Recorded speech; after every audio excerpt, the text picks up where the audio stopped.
bienvenidos. Hoy nos sumergimos en un análisis, yo diría que muy necesario, de la secuela de los Evangelios, el libro de los Hechos de los Apóstoles. Hola, ¿qué tal?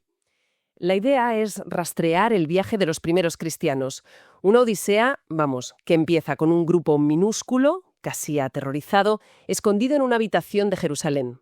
Y que acaba a las puertas del poder en Roma. Exacto. Vamos a ver cómo una idea que parecía, destinada a morir con su líder, se convierte en un movimiento que llega a desafiar al mayor imperio del mundo. Eso es. Y no lo vamos a hacer como si fuera una simple crónica, un listado de hechos. Claro. Nos vamos a centrar en los puntos de inflexión, en esos momentos de crisis que lo cambiaron todo. Desde decisiones que parecen pequeñas, como a quién elegir para sustituir a Judas. Que no es poca cosa. No, para nada. Hasta debates que casi rompen el movimiento en dos, como si los no judíos debían ser bienvenidos o no. Analizaremos el sermón, que lo empezó todo en Pentecostés, y, por supuesto, seguiremos los pasos de su agente de expansión más improbable y eficaz, Pablo de Tarso. La clave, entonces, es entender no solo qué pasó, sino por qué esos momentos fueron tan decisivos. Esa es la idea. Pues empecemos por el principio de verdad. El punto de partida es ese aposento alto en Jerusalén, justo después de la ascensión de Jesús. El ambiente que se palpa ahí es de miedo, ¿no? De incertidumbre total. Absoluta. Son unas 120 personas, escondidas y sin saber muy bien qué hacer. Y lo primero que deciden no es un gran plan de evangelización mundial, sino algo muy... Muy interno, sí. Exacto, muy interno. Hay que reemplazar a Judas. Tienen que volver a ser 12. Y esto, fíjate, ya nos dice muchísimo de su mentalidad. No es solo una cuestión de números, claro. No, es simbólico. Para ellos, el número 12 representa a las 12 tribus de Israel. Restaurarlo es una declaración de intenciones. Se ven a sí mismos como la continuación, el cumplimiento de la historia de Israel. Vale, pero ¿cómo eligen al sustituto? Pues lo fascinante es el criterio que pone Pedro sobre la mesa. No busca al más listo ni al mejor orador. El requisito es uno y solo uno. Tiene que ser alguien que haya estado ahí desde el principio, desde el bautismo de Juan. Eso es. Y que haya visto a Jesús resucitado con sus propios ojos. O sea, la principal cualificación para ser apóstol era ser un testigo ocular. Tu trabajo no era gestionar, sino decir, yo lo vi, exactamente. La autoridad apostólica se basaba en el testimonio directo, y la elección de Matías para llenar ese hueco se hace, curiosamente, echándolo a suertes. Que para nuestra mentalidad moderna suena un poco a dejarlo al azar, ¿no? Claro, pero para ellos era la forma de quitar el ego humano de la ecuación, ¿sabes? Y dejar que Dios decidiera. Una vez restaurado el equipo, están listos para lo que viene después. Vale, ya tienen el equipo completo de nuevo con los 12 apóstoles. Pero como decíamos, siguen siendo un grupo asustado, escondido en una habitación. Les falta el motor, la energía para salir ahí fuera. Y esa energía llega de golpe, de la forma más espectacular que uno pueda imaginar.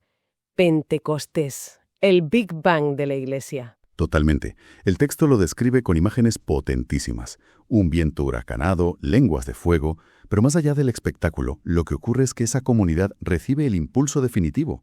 Y Pedro, que es el mismo que había negado a Jesús por miedo, el mismo, se planta en mitad de la calle y da su primer gran discurso. Se le ha dado la vuelta por completo, y lo que dice allí sienta las bases de todo. Usa una profecía de Joel para explicar lo que está pasando, y la clave está en una frase. El Espíritu de Dios se derramará sobre toda carne, que para la época eso era una bomba de relojería, era dinamita social, vamos. Porque a continuación especifica vuestros hijos e hijas, vuestros jóvenes y ancianos, vuestros siervos y siervas. En una sociedad tan rígidamente patriarcal y jerárquica. Claro. Esa declaración de igualdad radical, de que la experiencia divina está abierta a todos sin distinción de sexo, edad o estatus social, es revolucionaria. Y además hace algo teológicamente muy audaz. Muchísimo. Dice que la crucifixión de Jesús, aunque fue un acto malvado de los hombres, ocurrió según el determinado consejo y providencia de Dios. Establece una tensión que recorrerá toda la historia cristiana. La soberanía de Dios y la responsabilidad humana coexisten. Y el resultado de ese discurso es un crecimiento explosivo. Miles de personas se unen, pero claro, crecer tan rápido siempre trae problemas. Siempre. De repente tienes que gestionar gente, dinero, alimentos, y surgen las primeras tensiones internas, concretamente entre los judíos de habla griega y los de habla hebrea. Sí, aparece la primera crisis logística y cultural. Las viudas de los helenistas, que eran los judíos de la diáspora que hablaban griego, se quejaban de que las desatendían en la distribución diaria de alimentos. Y aquí vemos la primera gran adaptación estructural del movimiento. Exacto. Los apóstoles dicen, a ver, no podemos dejar de predicar para servir mesas. Así que crean un nuevo rol. Eligen a 7 hombres para que se encarguen de la administración, lo que hoy llamaríamos unos diáconos, ¿no? Efectivamente. Y hay un detalle brillante. Los 7 elegidos tienen nombres griegos. Ah, qué bueno. Es una decisión política y pastoral de primer orden. Para resolver una queja del grupo griego, eligen a líderes de ese mismo grupo. Es una forma de decir, os tomamos en serio, confiamos en vosotros. Y uno de esos 7, Esteban, resulta no ser un simple administrador. Para nada. Se revela como un predicador y un polemista formidable. El discurso ante el Sanedrín es uno de los más largos y duros de todo el libro. Es que el discurso de Esteban no es una defensa, es una emboscada. En lugar de disculparse, pone a todo el tribunal en el banquillo. Le da la vuelta a la tortilla por completo. Totalmente. Usa su propia historia sagrada, la de Abraham, José, Moisés, para demostrarles un patrón terrible. Generación tras generación habéis rechazado y perseguido a los profetas que Dios os enviaba. La conclusión es brutal. Brutal. Y ahora habéis hecho lo mismo. Habéis traicionado y asesinado al justo, al Mesías. Les arroja su historia a la cara y les dice que son los últimos de una larga línea de rebeldes contra Dios. Es una jugada increíblemente audaz. Y le cuesta la vida. Se convierte en el primer mártir. Y su muerte, que parecía una derrota total para el movimiento, resulta ser... Justo lo contrario. Paradójicamente, sí. Su ejecución es la cerilla que prende el fuego de la expansión. Se desata una persecución tan fuerte en Jerusalén que la mayoría de los creyentes tienen que huir. Pero no huyen para esconderse. ¿A dónde van? Llevan el mensaje. Eso es. La persecución, en lugar de apagar el fuego, lo que hace es esparcir las brasas por toda la región de Judea y Samaria. Y aquí el foco de la historia se desplaza a otro de los 7 diáconos, Felipe. Y Felipe protagoniza 2 encuentros que son como la noche y el día, y que marcan la siguiente fase de la expansión. El primero, con un tal Simón el Mago en Samaria. Exacto. Samaria era un territorio mestizo, visto con mucho recelo por los judíos de Jerusalén. Que el evangelio llegue allí ya es un paso importante. Y Felipe tiene éxito, bautiza a mucha gente, incluido este Simón. Que era una especie de celebridad local, ¿no? Una celebridad por sus artes mágicas, sí. Pero entonces los apóstoles de Jerusalén envían a Pedro y a Juan, no porque Felipe lo hiciera mal, sino como un acto de unión. Querían asegurarse de que esta nueva comunidad samaritana se sintiera parte del mismo cuerpo, conectada a la Iglesia Madre. Y es ahí donde Simón la lía. Ahí es donde la lía. Intenta comprar el poder espiritual. El primer intento de monetizar un milagro, vamos. Totalmente. Simón inventó el in-app purchase espiritual. Ve que los apóstoles imponen las manos y la gente recibe el Espíritu Santo y ofrece dinero para comprar esa habilidad. Quiere el poder sin entender nada de la fuente. Claro. La reprimenda de Pedro es durísima y da origen al término simonía, la pretensión de comprar o vender lo que es sagrado. Es un ejemplo de cómo el mensaje puede ser mal interpretado, reducido a una simple técnica de poder. Y en contraste total con Simón está el segundo encuentro de Felipe, el eunuco etíope. Un contraste perfecto. Aquí tenemos a un alto funcionario de la corte de Etiopía, un hombre piadoso que viene de adorar en Jerusalén. Felipe lo encuentra en su carro, en mitad del desierto, leyendo al profeta Isaías. Y de forma providencial, además. Totalmente. Está leyendo el pasaje más enigmático y conmovedor del Antiguo Testamento sobre el Mesías, el del siervo sufriente. Y a diferencia de Simón, que creía saberlo todo, la actitud del eunuco es de una humildad conmovedora. Felipe le pregunta, ¿entiendes lo que lees? Y su respuesta es la clave de todo. ¿Y cómo voy a entender si nadie me lo explica? ¡Qué maravilla! Esa apertura, esa sed de conocimiento, es lo opuesto a la arrogancia de Simón. Felipe se sienta con él, le explica que ese pasaje habla de Jesús, y el hombre cree y pide ser bautizado inmediatamente. Su historia es un símbolo potentísimo. El Evangelio ha cruzado una frontera étnica, geográfica y social. Y ha llegado a un alto funcionario de lo que para ellos eran los confines de la tierra. Y hablando de figuras que cruzan fronteras, la historia nos lleva inevitablemente al personaje que lo cambia todo, a la conversión más improbable y decisiva, Saulo de Tarso. El mayor perseguidor de la Iglesia se convierte en su mayor apóstol. Menudo giro de guión. La transformación de Saulo, que luego será Pablo, es el eje sobre el que gira toda la segunda mitad del libro. Su encuentro con Jesús resucitado camino a Damasco lo deja literalmente ciego durante 3 días. Y esos 3 días de oscuridad y ayuno no son solo un tiempo de recuperación, ¿verdad? No. Son un periodo de deconstrucción y reconstrucción total. Toda su teología, toda su comprensión de las Escrituras, como fariseo celoso, tiene que ser desmantelada y vuelta a montar a la luz de una verdad imposible para él. La verdad de que el Mesías al que él perseguía era, de hecho, el Mesías verdadero. Me cuesta imaginar un cortocircuito mental más grande. Es una crisis existencial absoluta. Y Dios elige a un discípulo anónimo y asustado, Ananías, para ir a buscarlo. Ananías lógicamente protesta: «Señor, que este tipo viene a arrestarnos a todos». Normal que tuviera miedo. Pero la respuesta que recibe define el futuro de Pablo. Ve, porque instrumento escogido me es este, para llevar mi nombre en presencia de los gentiles, y de reyes y de los hijos de Israel. Y luego añade una frase que es escalofriante: «Y yo le mostraré cuánto le es necesario padecer por mi nombre».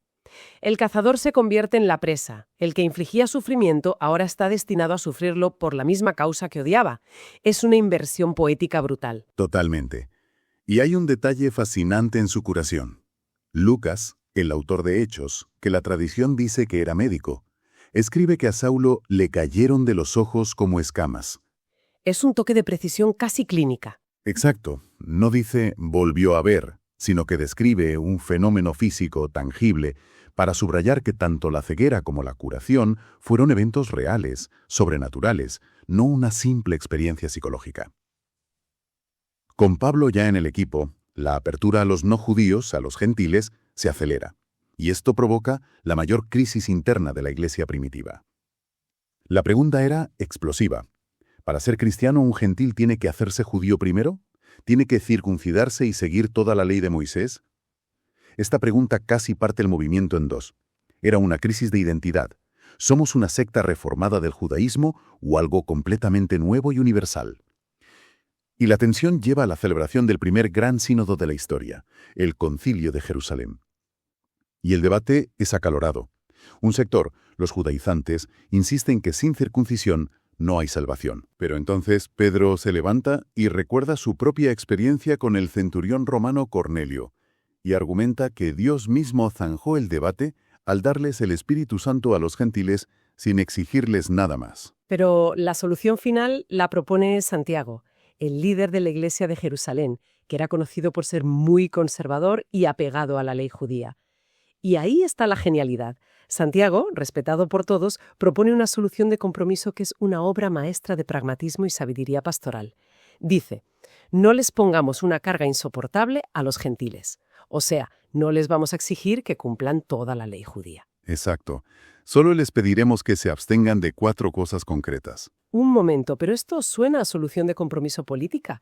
¿Realmente zanjaron la cuestión teológica o simplemente encontraron una forma de que judíos y gentiles pudieran comer juntos sin tirarse los platos a la cabeza? Esa es la clave. Y es lo brillante de la solución. Santiago se da cuenta de que antes de resolver la teología del siglo XXIV, tienes que solucionar la cena del martes. La unidad práctica era la prioridad absoluta. Tenía que ser algo práctico. Y las 4 prohibiciones: no comer carne sacrificada a ídolos, no consumir sangre, no comer animales ahogados y abstenerse de la inmoralidad sexual, no eran reglas arbitrarias. Eran las 4 prácticas paganas más ofensivas para la sensibilidad judía. Claro, se estaba creando un espacio común. Un mínimo ético y cultural para que ambas comunidades pudieran convivir en paz. Era más una norma de convivencia que una declaración dogmática. Y funcionó. Despejó el camino para la misión de Pablo. Y esa misión lo lleva por todo el Mediterráneo. Pero hay un momento especialmente memorable: su discurso en Atenas. Y no en cualquier sitio, sino en el Areópago. Hay que imaginarse la escena.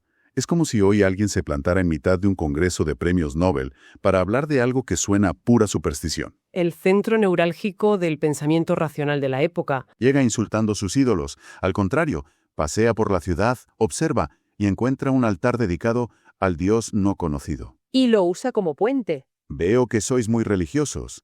Pues bien, a ese Dios que adoráis sin conocer, a ese vengo yo a anunciaros. Es brillante. Cita incluso a sus propios poetas para establecer un terreno común. Construye todo un puente. Para luego dinamitarlo al final. Exacto. Lleva su discurso gradualmente hacia su punto central. Dios ha establecido un día en que juzgará al mundo y ha dado una prueba de ello resucitando a un hombre de entre los muertos. Y ahí es donde la mayoría de los filósofos griegos desconectan. Totalmente. La idea de una resurrección corporal les parecía absurda, incluso indeseable. Para ellos, el cuerpo era una cárcel del alma de la que esperaban liberarse. Claro, es que les estás hablando de resucitar a los griegos. Para ellos, la idea de volver a meterse en el cuerpo era un horror, no una buena noticia. Chocan dos mundos por completo. El choque es frontal. La reacción es de burla y escepticismo. El texto dice que unos se burlaban y otros decían: ya te oiremos acerca de esto otra vez. Consigue unos pocos conversos, pero poco más. En general, Atenas es uno de sus fracasos relativos. Un intento valiente, pero un recordatorio de que, a veces, por muy bien que adaptes el mensaje, hay cosmovisiones que son simplemente irreconciliables. Pasan los años y los viajes de Pablo terminan de forma abrupta. Lo arrestan en Jerusalén, y tras un laberinto de juicios con gobernadores romanos, Pablo, que es ciudadano romano, juega su última carta: apelo al César. Y eso lo pone en un viaje encadenado a Roma. Pero antes, le dan una última plataforma para defenderse ante el rey Herodes Agripa II. Y su defensa es una pieza de oratoria espectacular. De nuevo, no se presenta como un hereje o un revolucionario. Su argumento es sutil y potente. Yo estoy siendo juzgado por la esperanza de la promesa que Dios hizo a nuestros padres. Se posiciona no como un traidor al judaísmo, sino como su más fiel cumplidor. La resurrección, dice, es el cumplimiento de la mayor esperanza de Israel.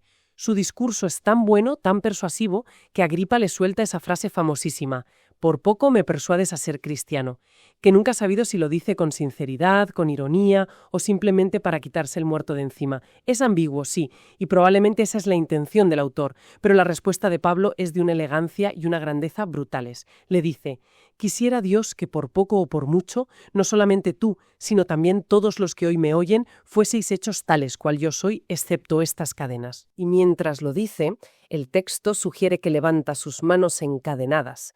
El impacto en la sala debió de ser tremendo, tanto que, en privado, el veredicto de Agripa al gobernador Festo es claro: este hombre podría ser puesto en libertad si no hubiera apelado al César. Se reconoce su inocencia, pero ya es tarde. La maquinaria legal imperial ya está en marcha. Su destino es Roma. Así que, haciendo balance de todo este recorrido, hemos pasado de 120 personas escondidas en una habitación a un movimiento que ha sobrevivido a crisis internas, persecuciones, choques culturales y que ahora tiene a su principal embajador encadenado pero declarado inocente, dirigiéndose al corazón del imperio. Es una trayectoria alucinante. La gran conclusión, creo yo, es que esta historia es un relato de tensión y adaptación constante. Hay una tensión creativa entre sus raíces judías y su vocación universal. Claro. Hay una tensión entre la fe en que hay un plan divino guiándolo todo y la realidad de que son seres humanos tomando decisiones, debatiendo, equivocándose y a veces peleándose. Pero la gran paradoja. La gran paradoja que recorre todo el libro es que los mayores obstáculos se convierten en los mayores catalizadores. La persecución en Jerusalén provoca la expansión. El arresto de Pablo lo acaba llevando a Roma. Cada muro se convierte en una puerta. Es una reflexión muy potente para cerrar. Y deja una pregunta flotando en el aire, porque por un lado el libro está lleno de intervenciones sobrenaturales, visiones, ángeles que abren cárceles, profecías, pero por otro vemos a sus líderes discutiendo acaloradamente en un concilio, tomando decisiones puramente pragmáticas, incluso teniendo conflictos personales tan fuertes como el de Pablo y Bernabé, que deciden romper y seguir caminos separados. Esto plantea una cuestión fascinante para reflexionar. ¿Cómo se equilibra la fe en una guía divina con la realidad a menudo caótica y desordenada de construir algo humano? ¿Cómo conviven la fe y la razón práctica en los momentos de crisis y crecimiento? Esa tensión entre lo divino y lo terriblemente humano sigue siendo quizás el gran reto de cualquier proyecto que aspire a cambiar el mundo.